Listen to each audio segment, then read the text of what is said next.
Hola, somos estudiantes de la Universidad La Salle en Nezahualcóyotl. Actualmente cursamos el tercer semestre de la licenciatura en Psicología y en este video se realizará un análisis para la materia de Psicología Social. En el presente análisis hablaremos sobre el libro La Construcción Social y el autor es John, haciendo énfasis de que trabajaremos con el capítulo 8 cuyo subtema es ¿existe el mundo real? Y la segunda parte sería ¿se puede probar el realismo externo? Sabemos que analizar sobre el mundo real, sobre si existe un realismo externo, nos lleva a muchos lugares y pensamientos, pues regresamos a distintos hechos que han dependido de nuestros actos y las distintas historias o momentos complicados a la sociedad se ha podido enfrentar a esta comprensión que se da sobre este tema. Podrían existir cientos de análisis, lecturas, videos y cientos de opiniones sobre si existe el mundo real y sobre si se puede probar el famoso realismo externo. Obviamente, con más argumentos y buenos planteamientos que estudian y analizan a detalle defendiendo sus posturas o ideas. Dicha lectura se trata de ver más que el realismo con el que se vive, que se ha implementado y que se ha indagado a lo largo de los años. Se conoce que existen distintos argumentos sin validez contra el realismo, pero viendo desde otra postura, ¿hay argumentos a favor del realismo? Se entiende que en este capítulo se busca principalmente explicar de una forma tangible los argumentos válidos a favor del realismo. Sin embargo, también se habla de la construcción social, lo cual tiene cierto nivel de complejidad al explicar por parte de este autor. El ser humano hoy en día es un ser libre a comparación de otros tiempos, donde un solo grupo religioso dominaba el mundo. En la actualidad, ya se dispone de una gran variedad de modos interconectados. De representarse a sí mismo ya son distintos rasgos de cada ser humano. Los distintos esfuerzos humanos se esfuerzan por tener representaciones reales y concretas donde la realidad fluye, aunque en ocasiones se vuelve un sitio, mejor dicho, una deidad, que en ocasiones se adueñan de lo cultural, lo económico, etc. Debemos saber que el realismo es más que nada un punto de vista bien estructurado y que se basa dependiendo a las representaciones que tiene cada pensador o cada ser humano. Hay muchas dudas de qué es el realismo, pues según la lectura, nosotros hemos construido la realidad a base de distintos grupos sociales, culturales y religiones. Hablar de realismo es ir mucho más allá de una sola definición. La inmensa mayoría de los distintos rasgos del mundo que existen y que desde hace siglos se han venido haciendo.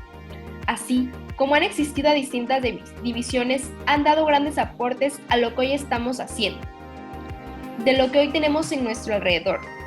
Es una realidad que no se construyó de un día a otro.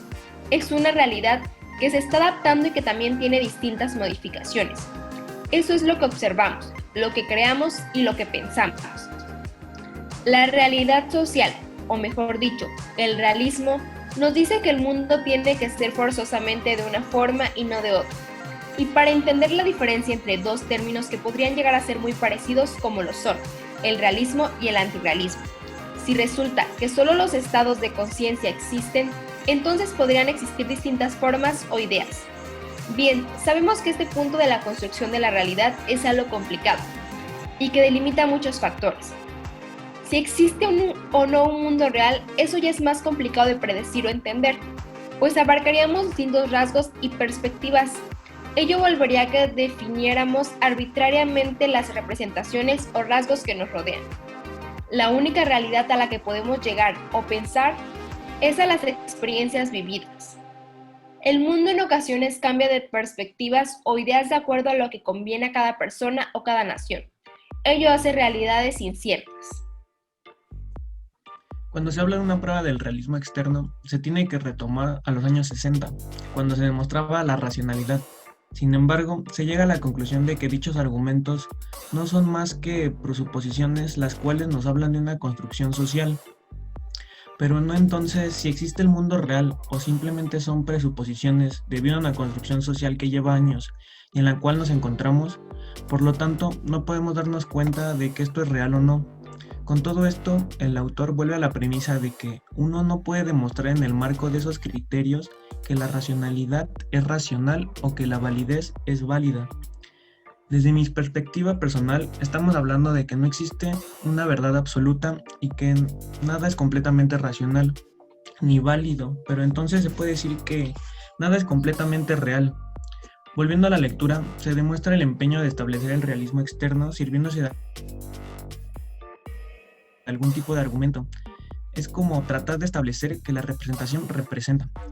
Por otro lado, se dice que hay una realidad que existe independientemente y que es la causa de su convergencia en las mismas hipótesis o teorías. Esto, según el autor, diferentes investigadores científicos basados en el mismo tema llegan a la misma o parecidas conclusiones. Posteriormente se menciona a las convergencias ante los resultados obtenidos por las distintas investigaciones científicas. Y al hablar de la convergencia, se dice que es beneficio para el realismo. Sin embargo, para considerarlo se tiene que el realismo, lo cual vuelve a ser el tema bastante complejo. Mencionando que el empeño de poder establecer el realismo externo sirviéndose de algún tipo de argumento sería como tratar de establecer que la representación representa. Podemos mostrar que existe un mundo externo, pero debemos ser claros. No lo podemos afirmar, porque cualquier cuestión que afecte a la correspondencia o falta de esta afectaría al mismo de una u otra manera. Haciendo mención en este análisis, la ciencia converge y esto tiene que ver con una realidad independiente. Un modo alternativo donde la ciencia no converge es en la psicología social. El reconocimiento del fracaso es a favor de un realismo, así como el reconocimiento del éxito conseguido en otras áreas en las que se da la convergencia. Y al momento de reconocer la convergencia o falta de esta, estamos dando ya por sentado un realismo. Entonces, si por un lado el argumento de la convergencia es para establecer una existencia de uno u otro tipo de entidades, entonces esta noción no añade nada a evidencias, verificaciones y verdades.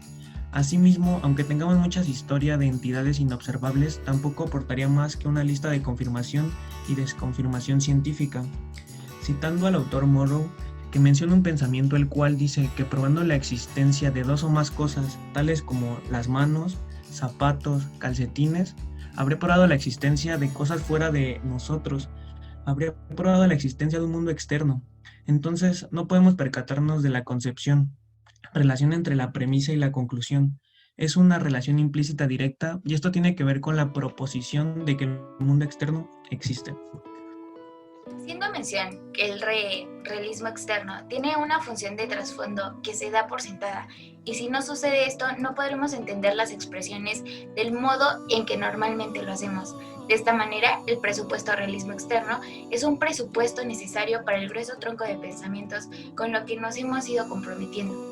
Moore también hace énfasis en que una vez que nos damos cuenta de que el realismo externo, así construido, no es una tesis empírica, sino más bien una condición de intangibilidad para poder sostener ciertas clases de tesis. Entonces, así nos podemos dar cuenta de que no guarda ninguna conexión especial con la teoría de que hay objetos en el espacio. Por ejemplo, se tiene que entender que el antirrealismo presenta diferentes versiones. Las más importantes se entienden como el idealismo fenomenalista y la segunda como el constructivismo social. Al entender esto, nos lleva directamente a que relación tiene esto con la psicología social. Esto está relacionado, y saber si la psicología social se encuentra en favor de un realismo o a favor de un antirrealismo. O bien, por otro lado, teniendo algo de las dos vertientes, encontrándose en un punto medio. Para entenderlo de mejor manera, estamos hablando de que la psicología social trata directamente de lo que hace un grupo de personas en su entorno, pero su entorno es real.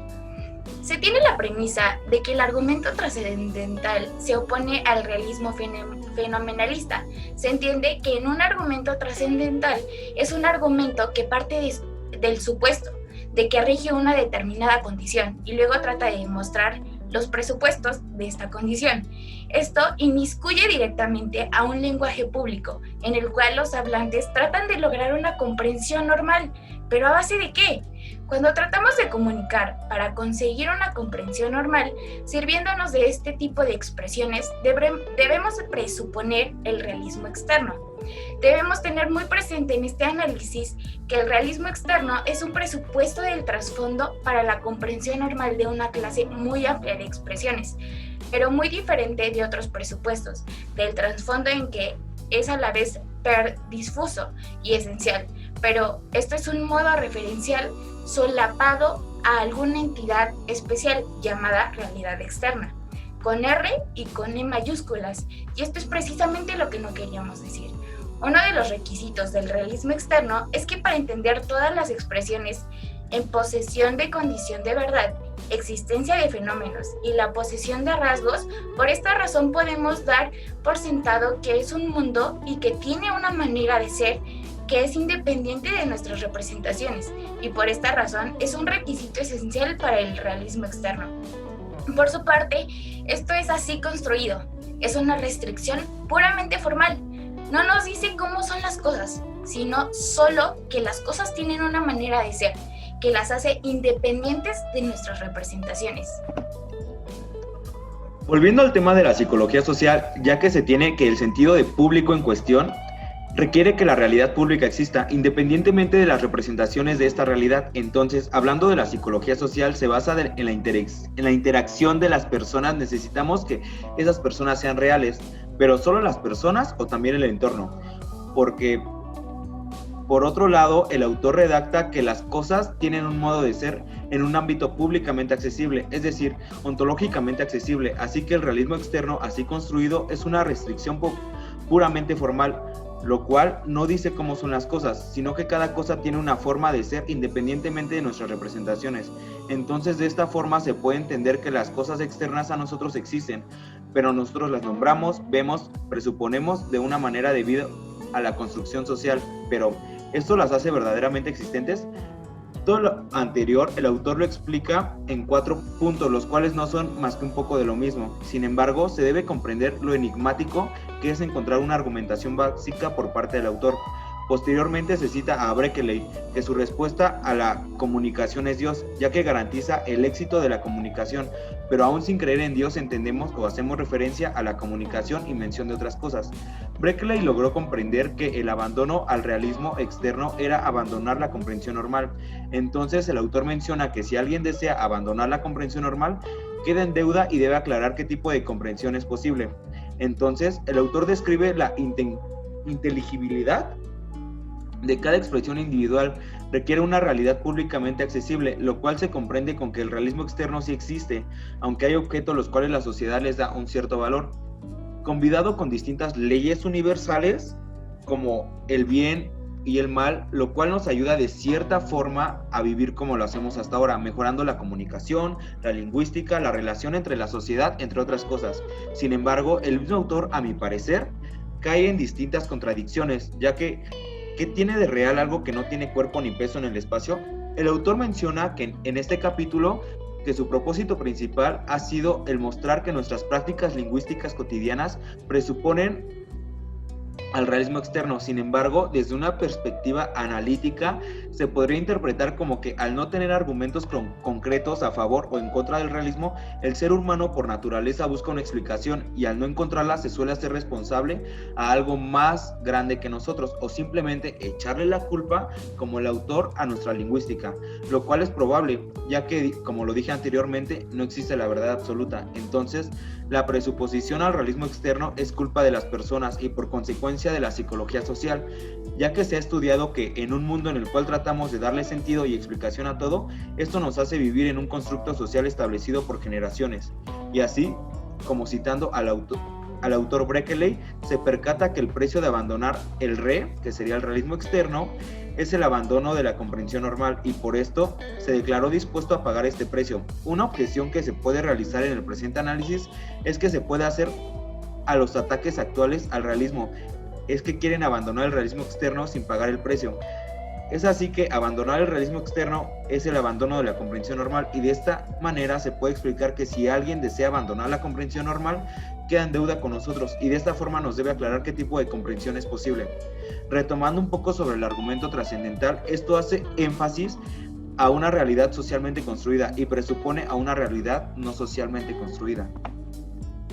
Y en forma de conclusión, el rechazo de un realismo, la negación de una objetividad ontológica, es un componente esencial de los ataques a la objetividad epistémica, a la racionalidad, a la verdad, entre otras varias teorías que tratan de socavar las concepciones de la verdad, objetividad epistémica y de la racionalidad, y que éstas se hinquen en argumentos contra el realismo externo.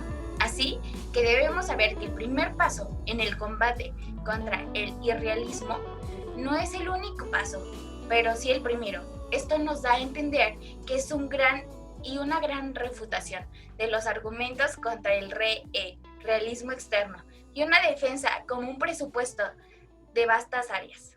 Y por nuestra parte ha sido todo. Muchas gracias.